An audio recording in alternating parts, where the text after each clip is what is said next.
বিকেলের সূর্যোদয়, ঠিক 6 তলা উপর থেকে ভিডিওটা। দৃশ্যটা খুবই সুন্দর একটা দৃশ্য, মনোরম চারিদিকে আকাশ, নিচে হচ্ছে মিল ফ্যাক্টরি, কলকারখানার ধোঁয়া উঠছে আর চারপাশ ধোঁয়ায় আচ্ছন্ন। সিনারিগুলো অসাধারণ, ভালোই লাগছে।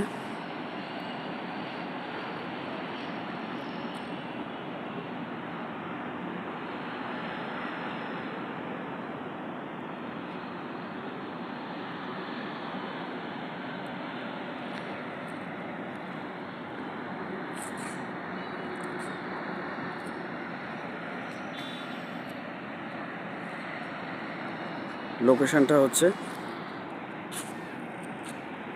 বৃহত্তর নোয়াখালী চৌমনি, দিনেশগঞ্জ সংলগ্ন এলাকা।